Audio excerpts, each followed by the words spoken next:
Hi BL lovers, I'm that BL guy and welcome back to another 5-minute review.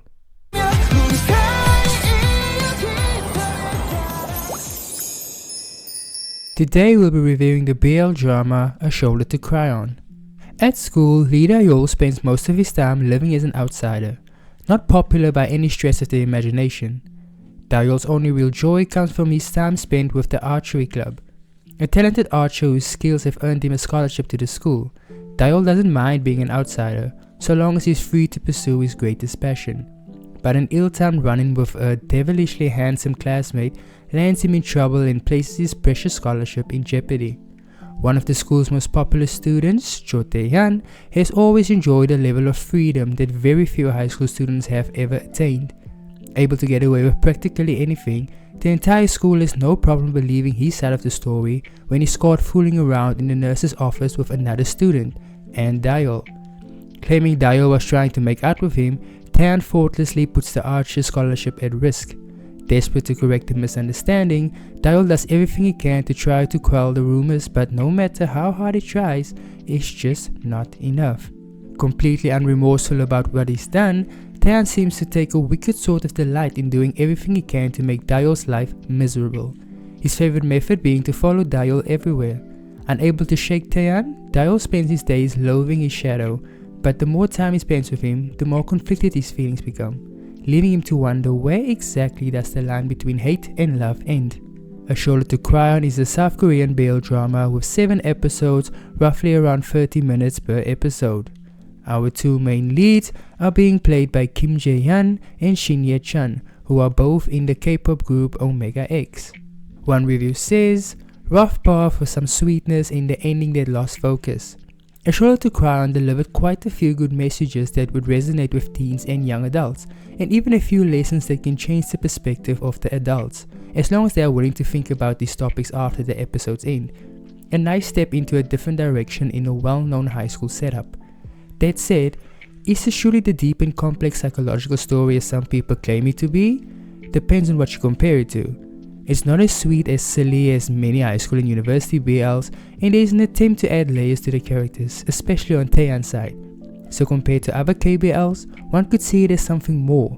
If you look at it in a broader manner, sadly it's just another enemy to lovers trope with trauma as a cherry on top. Another review says, impressions. At the beginning I was not impressed with this drama. I'll be honest, I'm not a fan of romanticizing bullying, but the brain apparently didn't process the psychological tag among all the others, and when I finally understood, I looked at it with a different mindset. It got me hooked. Yeah, I guess being in the same idol group helps a lot because the chemistry was great and the dynamic felt natural. The last 2 episodes felt a little bit rushed. I can't put my finger on the why I felt that, but I can pass that because overall it was great.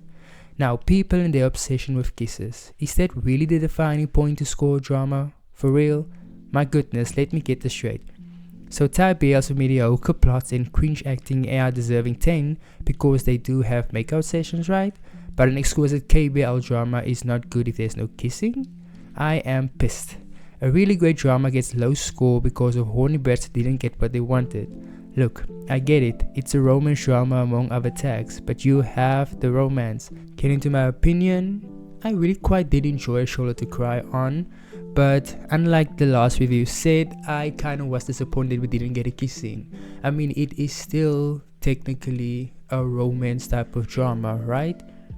And like, compared to any other straight romance that we have out there, there's at least one kiss, like in literally every single show that we have straight couples in, right? So I was just like, okay, like to show affection, at least, I mean, even a cheek kiss would have been fine. I wouldn't even have minded that. But yeah, I'm not gonna base my whole rating off just one kiss that didn't happen, because that's not what the whole drama was about at all.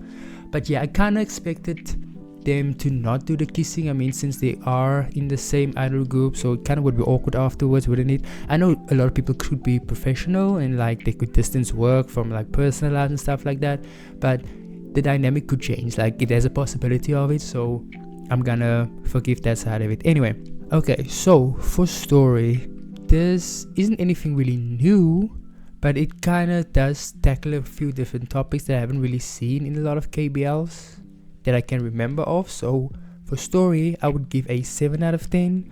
For acting, they really did quite do a good job.